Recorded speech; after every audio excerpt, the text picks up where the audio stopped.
పేరు ప్రవీణ మాచారం. గత తరగతి గదిలో చూసుకున్నట్లయితే ఇల్లు ఆనందాల హరివిల్లు చూసాము. దానిలో ఉన్నటువంటి 5వ సామర్థ్యమైనటువంటి సృజనాత్మకతలో కరపత్రం ఒకటి ఉంది. అది నేను చెప్పలేదు కాబట్టి ఇప్పుడు కరపత్రం రాసాని క్లాస్లో చూడడం ఒకసారి.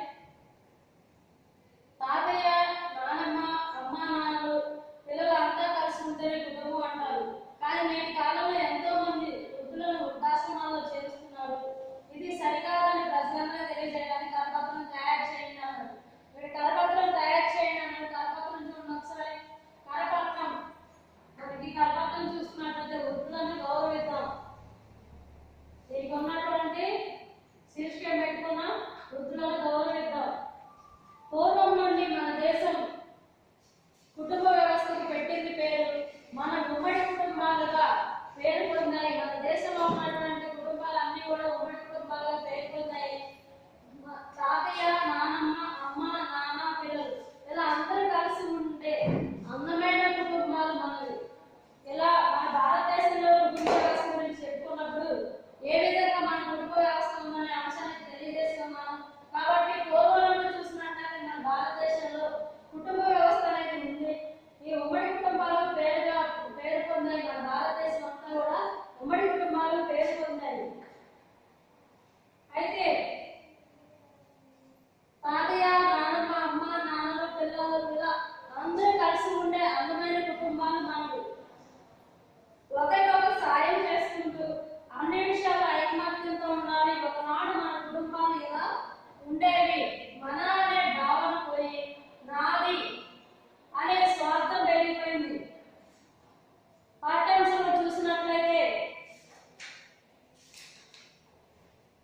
మనకి పాఠ్యాంశంలో చూసినట్లయితే ఏం చెప్పారు ఇక్కడ?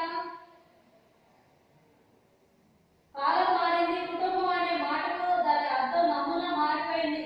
ఉమ్మడి కుటుంబంలో వ్యక్తి స్వేచ్ఛ, ఆర్థిక స్వాతంత్రానికి, సమానత్వానికి ప్రాధాన్యత లేకపోవడం, స్వార్థం పూర్తిగా పెరిగిపోవడం, వీటి వల్ల ఉమ్మడి కుటుంబ వ్యవస్థలో మార్పులు అనివార్యమయ్యాయి. చిన్న కుటుంబ భావన బాధపడింది. సమష్టి వ్యవస్థ పూర్తిగా వెస్టి వ్యవస్థగా మారిపోయిందని చెప్పేసి మనం చెప్పుకొని ఉన్నాము. అట్లా చూసుకున్నట్లయితే ఇక్కడ ఏమైంది? మనకి మన అనే భావన పోయి స్వార్థం అనే భావం పెరిగిపోయి నేను నా కుటుంబాన్ని స్వార్థం పెరగడం వల్ల ఏమవుతుందంటే ముసలివారైపోతున్న తల్లిదండ్రులను విసుక్కుంటున్నారు, తల్లిదండ్రులపై అసహించుకుంటున్నారు, నిరాధారణకి వచ్చు. మళ్ళీ వాళ్ళని అంతేకాకుండా ఆధారం లేకుండా నిరాధారణ చూపుతూ ఉన్నారు. కొందరు ఇంట్లో ఉంచుకోవడం ఇష్టం లేక వృద్ధాశ్రమాల్లో చేరుస్తున్నారు. నేడు ఎంతో మంది వృద్ధులు చూసేవారు లేక వృద్ధాశ్రమాల్లో అనాథలుగా జీవిస్తున్నారు. జన్మనిచ్చిన తల్లిదండ్రులు అనాథలుగా వదిలేయడం, చివరి దశలో మనం సేవ చేయకుండా విడిచిపెట్టడం అన్యాయం. మన పెద్దలను మనం చూడకపోతే మనల్ని కూడా ముసలితనంలో వదిలివేస్తారు. పెద్దలను గౌరవించడం, ముసలివారిని తల్లిదండ్రులను ఆదరణతో చూడండి. ఉమ్మడి కుటుంబం సమాజానికి వెన్నెముక లాంటిది. మంచి కుటుంబం వల్ల మంచి దేశం, మంచి సమాజం, మంచి ప్రపంచం ఏర్పడతాయి. ప్రేమానురాగాలు, సహాయ సహకారాలు పెరుగుతాయి. ఈ విధంగా మనం చూసుకున్నట్లయితే ఈ పాఠ్యాంశంలో కరపత్రం ఈ విధంగా ఉంది.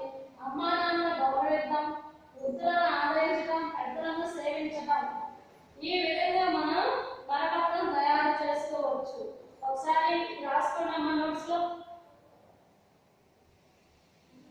ఒకసారి చదువుతా చూడండి.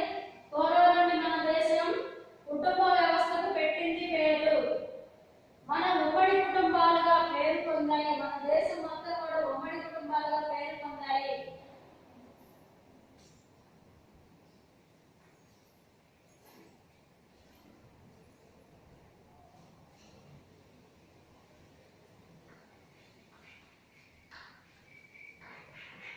మన దేశం మొత్తం కూడా ఉమ్మడి కుటుంబాలుగా పేరు పొందాయి. తాతయ్య, నాన్నమ్మ, అమ్మ, నాన్నలు, పిల్లలు ఇలా అందరూ కలిసి ఉండే అందమైన కుటుంబాలు మనవి. ఒకరికొకరు సాయం చేసుకుంటూ అన్ని విషయాలు ఐకమత్యంతో ఉండాలి. ఒకనాడు మన కుటుంబాలు ఇలా ఉండేవి. మన అనే భావన పోయి నాది అనే స్వార్థం పెరిగింది. నేను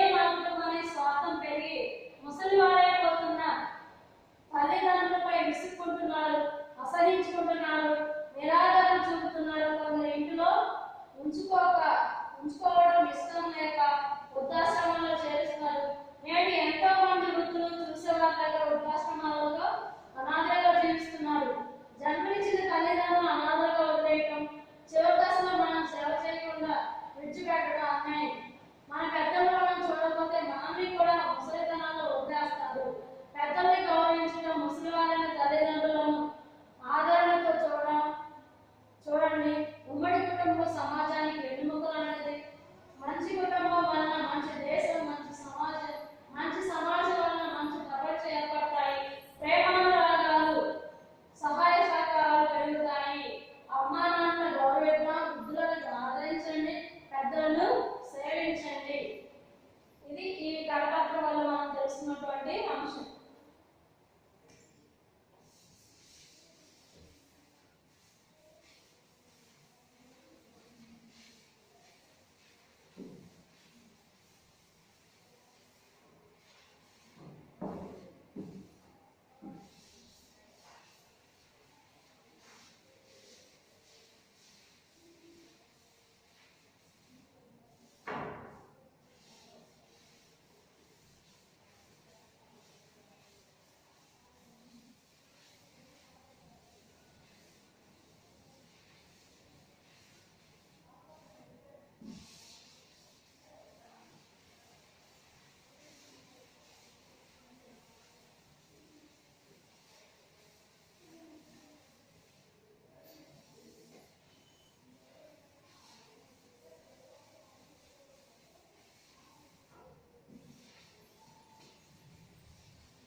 ఇంకా ప్రశంస చూడండి. ప్రశంసలో మీరు చూసిన లేదా మీకు తెలిసిన ఒక మంచి కుటుంబాన్ని గురించి మీ భావనలో తెలుపుతూ మీ స్నేహితుడికి, తాతయ్యకు ఉత్తరం రాయండి. ఈ ప్రశ్నలు మీరు రాసుకోండి. బాగా పని చూస్తారు కదా. ఈనాటి సంబంధంపై వార్తాపత్రిక అనేక వార్తల కథనాలు వస్తుంటాయి. వాటిని సేకరించి తరగతిలో వినిపించండి. ఈ విధంగా ఈ పాఠ్యాంశంలో ఉన్నటువంటి కరపత్రాలు అనే అంశం కూడా తెలియజేయడం జరిగింది. తర్వాత చూసుకున్నట్లయితే మూడో పాఠ్యాంశం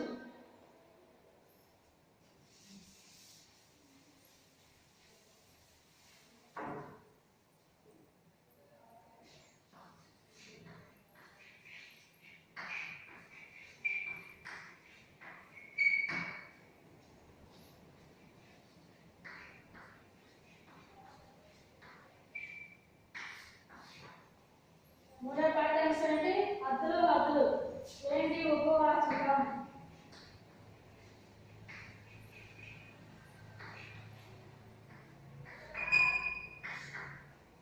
ఉపవాచకం చూస్తున్నాడు.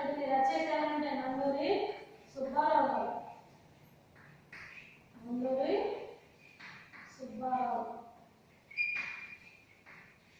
సుబ్బారావు గారు రచించారు.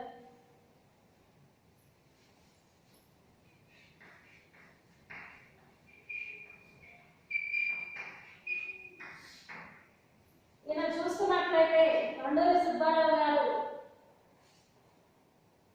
ఎంకిపాటలు అనేటటువంటి భావకవిత్వాన్ని రచించారు. ఎంకిపాటలు అనే పేరుతోటి ప్రతి పల్లెటూరులో పాడుకునేటటువంటి వారు. చూసినట్లయితే ఉపవాచకం అనేది దేనికి ఉపయోగపడుతుంది? విస్తార పఠనానికి. ఉపవాచకం వల్ల మనం ఏం తెలుసుకున్నాం? విస్తార పఠనం చేస్తాము.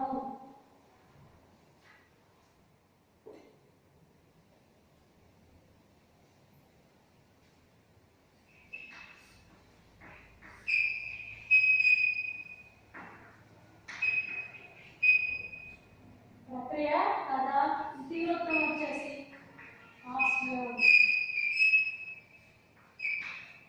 ఇతివృత్తం అంటే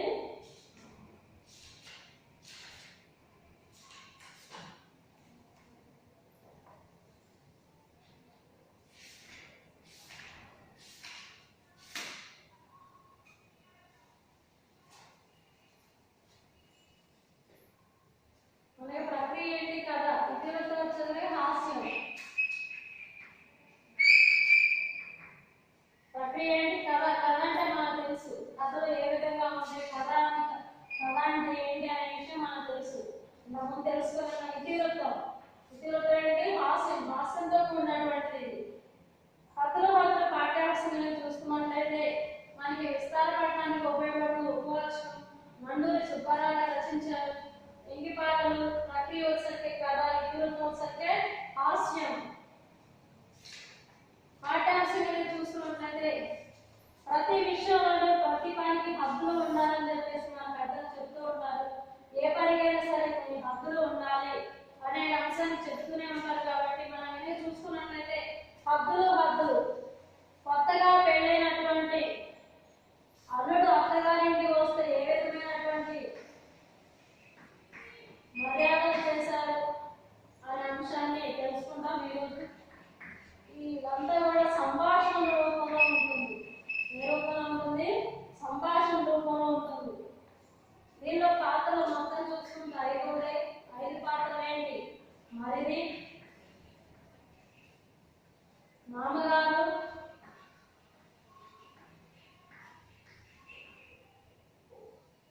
తర్వాత వచ్చేసి అత్తగారు,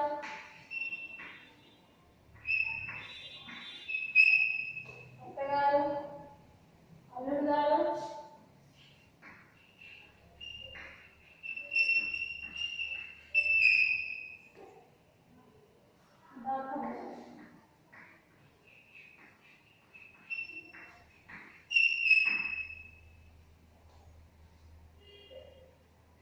ఈ విధంగా చూసుకున్నట్లయితే మరిది, మామ, అత్త, అల్లుడు గారు, డాక్టర్ గారు, ఈ 5 పాత్రల చుట్టూనే మనకి ఈ కథ మొత్తం కూడా జరుగుతూ ఉంటుంది. చూసుకున్నట్లయితే కొత్తగా పెళ్ళై అత్తగారింటికి వచ్చినటువంటి అల్లుడికి ఏ విధమైనటువంటి మర్యాదలు చేశారు వీరు అనేటటువంటి అంశమే ఈ పాఠ్యాంశం కూడా. ఆ మర్యాదలు చేసేటటువంటి ఆ క్రమంలో ఎలాంటి హద్దులు వీళ్ళు పాటించారు, ఎలాంటి హద్దులు వీళ్ళు పాటించలేదు అనే అంశం చాలా చక్కగా హాస్యంతో కూడినటువంటి సంభాషణ రూపంలో మనకి నండూరి సుబ్బారావు గారు తెలియజేయడం జరిగింది. ఇక్కడ చూసుకున్నట్లయితే మనకి మనకు తెలిసినటువంటి పాట ఇది. బావా బావ పన్నీరు భావన పట్టు తల్లేరు వీధి వీధి తిప్పారు విసరి గంధం పూసారు బావా బావ పన్నీరు. ఈ విధంగా మరిది పాడుకుంటూ వస్తున్నటువంటి దానిలో అందులోకి మామగారు వచ్చి ఏమంటున్నారు? మరి చిన్నాడా ఏమిటా అలరి? అతను వచ్చేటప్పటి నుంచి చూస్తున్నా ఒకటే వ్యక్తికలు, ఒకటే పక్కపక్కలు, నవ్వు 4 విధాల చేటు. మనకి తెలిసినటువంటి సామెతే నవ్వు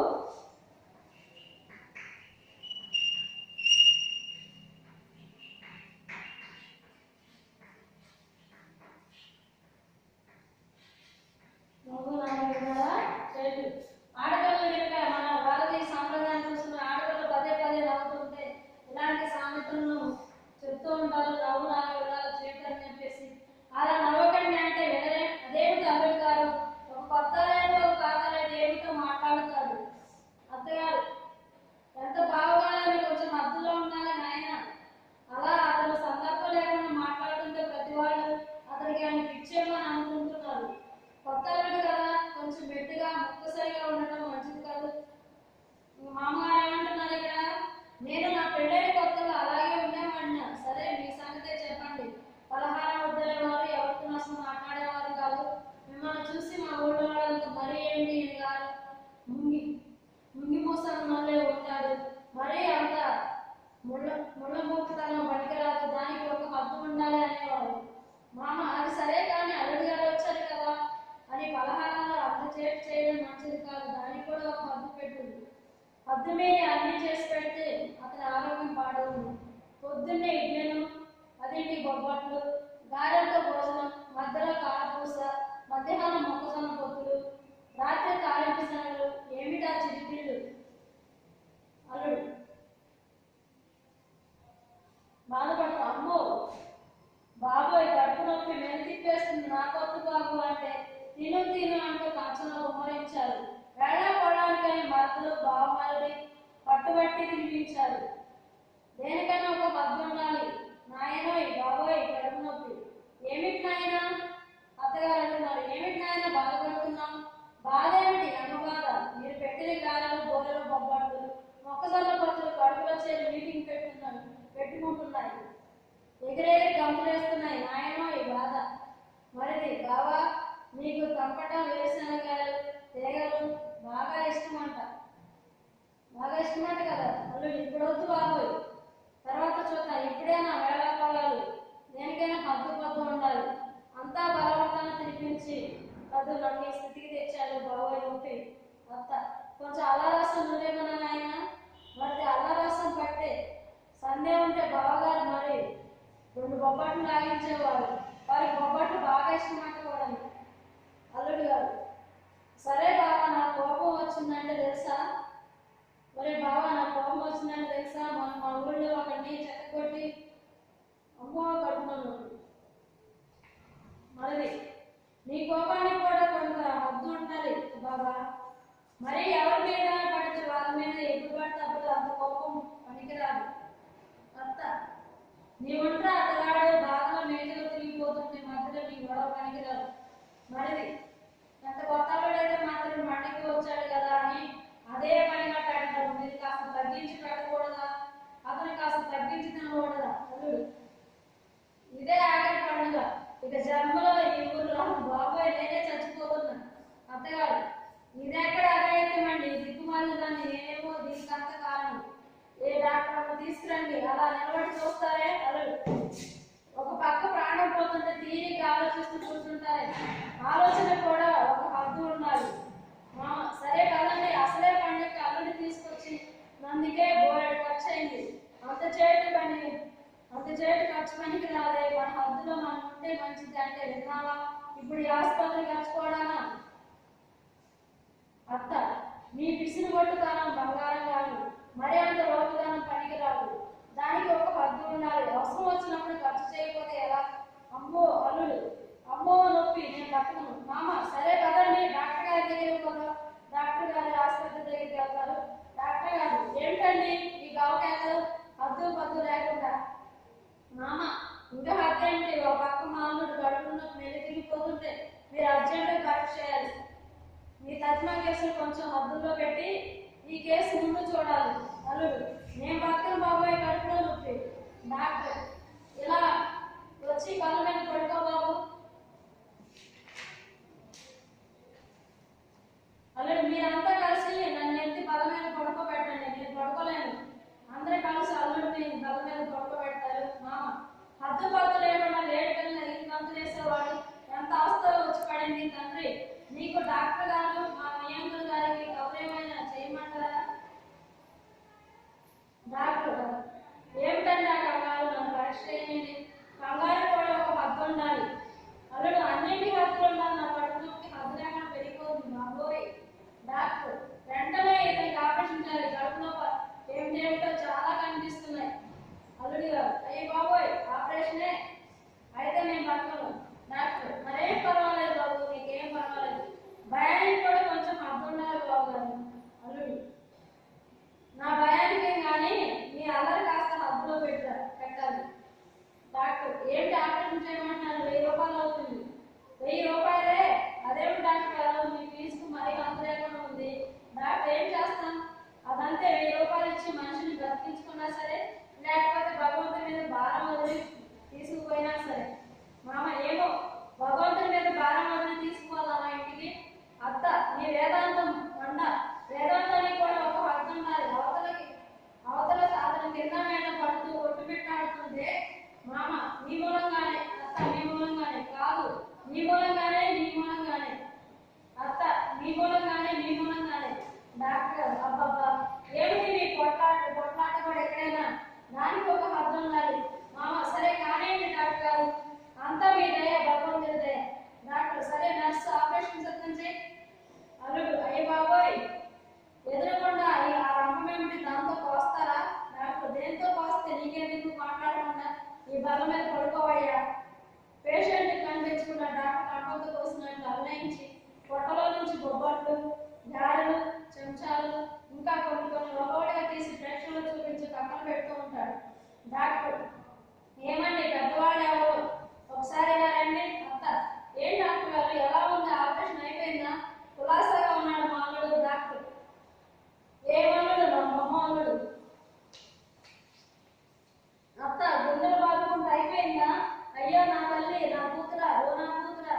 చిన్నతనంలో మీకు ఈ అవస్థ నాకు చాచా ఊరుకోండి, మీ కంగారు కూడా ఒక హద్దు ఉండాలి. మీ అల్లుడు నిక్షేపంలా ఉన్నాడు, ఆపరేషన్ సక్సెస్ఫుల్, అతను డిస్టర్బ్ చేయకండి. మామ అలాగే బాబు. జబ్బేంటి అసలు? డాక్టర్ పెద్ద పళ్ళెంలో చూపించి, ఈ పళ్ళెంలో చూడండి, గాజులు, బొబ్బట్లు, వేరుశనగ పప్పులు, ఇదిగో 5 పైసల నాణ్యాలు, 10 పైసల నాణ్యాలు. మరిది డాక్టర్ గారు, నా పెన్ను ఒకటి పోయింది, ముందేమో చూడండి. అత్త డబ్బులెక్కడి అబ్బా? మామ నేను చెప్పలా, నీ దాపరిక మండ. చిల్లర డబ్బులు తీసుకెళ్లి మెంతుల డబ్బాలను, పప్పుల డబ్బాలను దాచుకుంటావుగా. శనగపప్పుతో పాటు బొబ్బట్లతో కలిసి లోపలికి పోయి ఎదురుంటాయి. మరిది తిండి కూడా ఒక హద్దులు ఉన్నది. ఏ ప్రపంచంలో బాబు? అన్నిటికీ ఒకటే హద్దులు. తినడానికి హద్దులు, నవ్వడానికి హద్దులు, ఆలస్యానికి హద్దులు, తొందరకి హద్దులు, చాదస్తానికి హద్దులు, అల్లరికి హద్దులు, పిసినారితనానికి హద్దులు, ఖర్చుకు హద్దులు, హద్దులు అన్నిటికీ ఒకటే హద్దులు. అంతా నవ్వుకున్నారు. ఈ నాటికని మీ పాఠ్యాంశంలో ప్రదర్శించవచ్చు. దీనిలో ప్రశ్నలు చూడండి. ఈ నాటిక సారాంశాన్ని సొంత మాటలో రాయండి. ఈ నాటికలో మీకు నచ్చిన హాస్య సంఘటన రాయండి. హద్దులు నాటిక ద్వారా రచయిత ఇచ్చిన సందేశాన్ని వివరంగా చర్చించండి.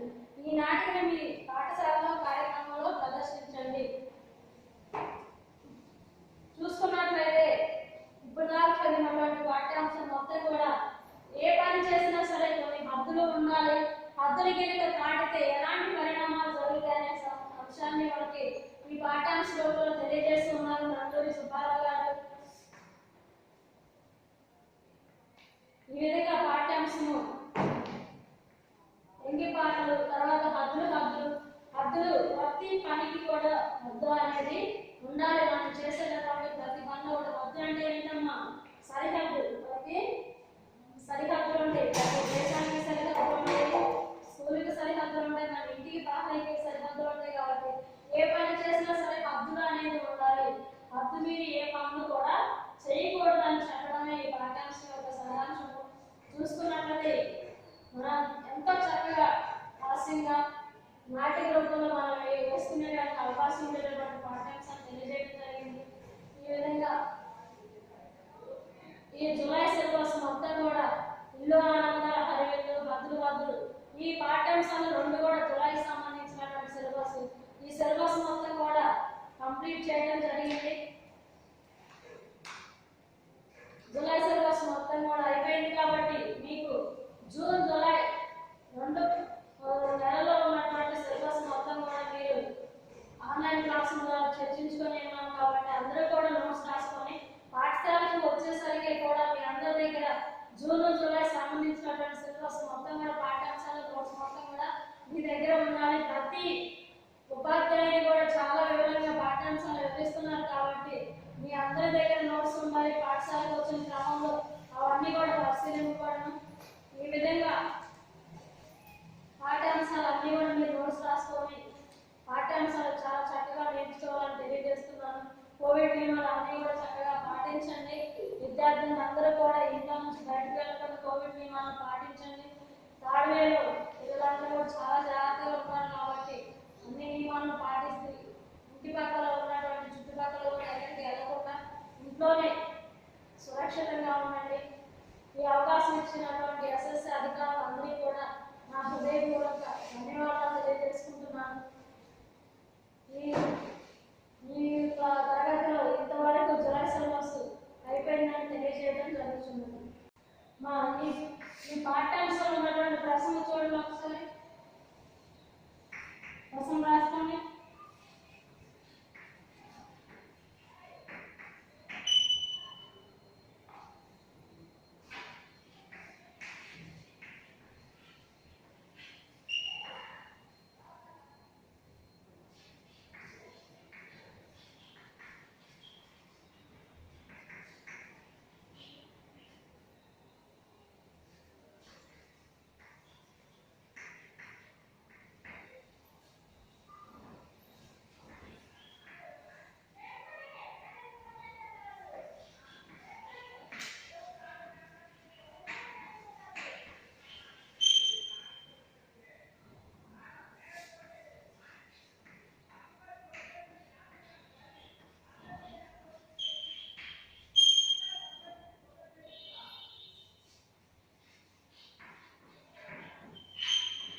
ఏమవుతుందనే విషయాన్ని మన విశ్వనాథ సత్యనారాయణ శాస్త్రి గారు చెలియ కట్టని ఒక రచన చేశారు.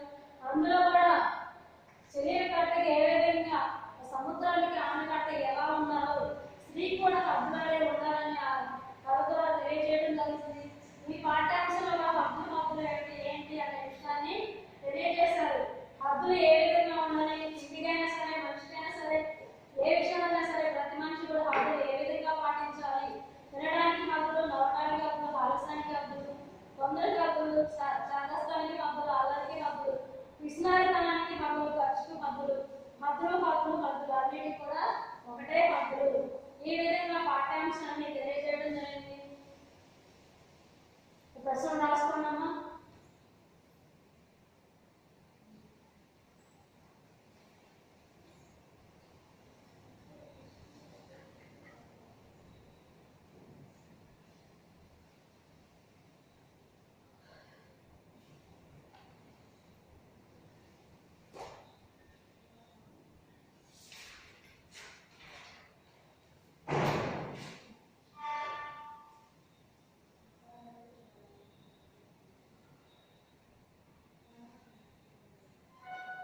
ఒకసారి చదువుతుందండి. నాటికి సారాంశాన్ని సొంత మాటలో రాయండి. ఈ నాటికలో మీకు నచ్చిన హాస్య సంఘటన రాయండి. హద్దులు నాటిక ద్వారా రచయిత ఇచ్చిన సందేశాన్ని వివరంగా చర్చించండి.